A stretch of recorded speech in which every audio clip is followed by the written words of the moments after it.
No, Jolofinas, I love you. Nuance with Nikki, the nitty gritty, even if it's not pretty. I'm doing a series of videos in which I want to spread some positive news about the countries that I've criticized. I have explained this before, so if you don't know, look at my video on showing compassion to America. So I'm trying to do a series of videos where I do a counterbalance or sort of on the other hand videos of the countries which I've previously criticized on this channel. Now, why is that? Number one, because being this kind of polarized person is not the sort of woman I want to be.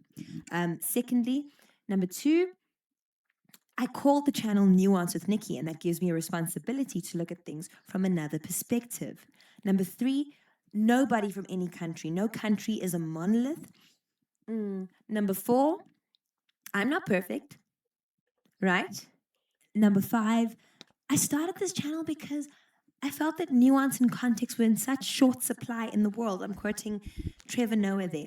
Talking about quoting someone, I want to quote someone who, I'll never forget what she said, and she so encapsulates the kind of South African I was raised to be. This is Miss South Africa, Lalela, when she went to a very unpopular country to our South African politicians, and I actually lambasted them for lambasting her because, look, if we're going to have an embassy with this country, how can we give our responsibility to a beauty queen? But anyway, let's have a look at what Lalela had to say. Her name is actually Listen. That's what it means.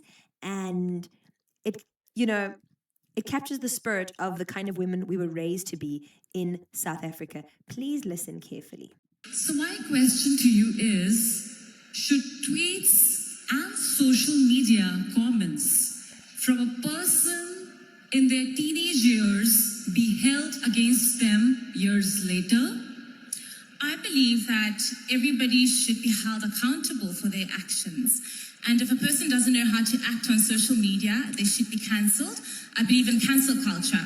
In the same breath, I also believe in redemption culture. And hoping that the person has matured and has known better and done better, I hope that they could do better and be redeemed. So I do believe that they can grow and be allowed a gap to do that. Thank you. Thank you. I absolutely love what Lalela says there. I believe in cancel culture, but I also believe in redemption culture. So this is dedicated to my Americans. All right, so this time it's dedicated to my Nigerians, okay? Because at the risk of sounding contradictory or whatever people who can't understand nuance would say, I know who I am, right? And it's not about spreading hate. Holding people accountable is not the same as spreading hate. Talking about accountability, of course, before we talk about accountability, we're going to hear in a minute from Nigeria's biggest fan in South Africa. This is Rory, okay? But talking about not just stereotyping people, one woman that has absolutely inspired me is Chimamanda. So we're going to have to look at her. Of course, she is an African superstar. All of Africa loves her. And do people read your books in Nigeria? They do, shockingly. They do. Est-ce qu'il y a des librairies? Are there bookshops in Nigeria? Je vois.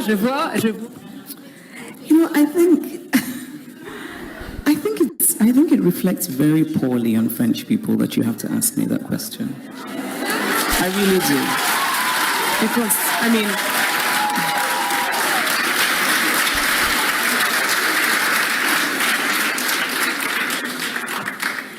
because I think surely, it's 2018.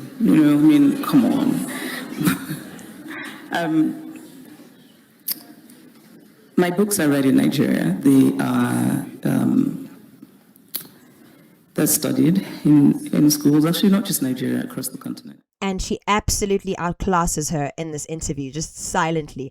Okay, and of course, the power of one story is her TED Talk.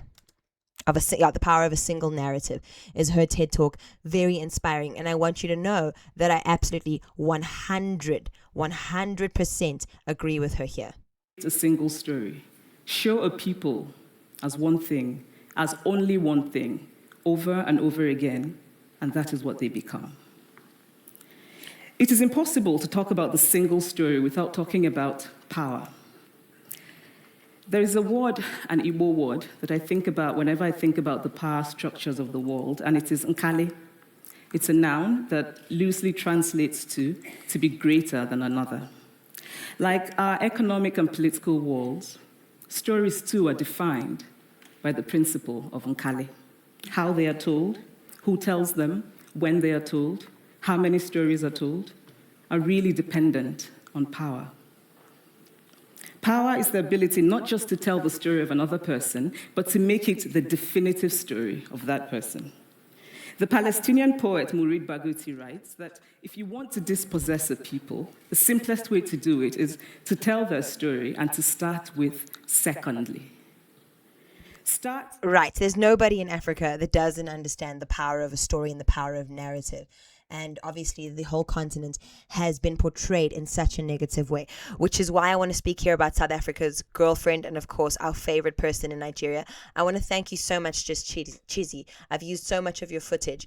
But when the world was turning on us, when the African diaspora was turning on us, you just very silently went out and found counter narratives. You didn't just caricature us. Right? Even as a non-Christian, I respect you because I can tell that you did that from your Christian faith, in that you were like, but there must be another side to the story. Let me go and look at it. Right, guys?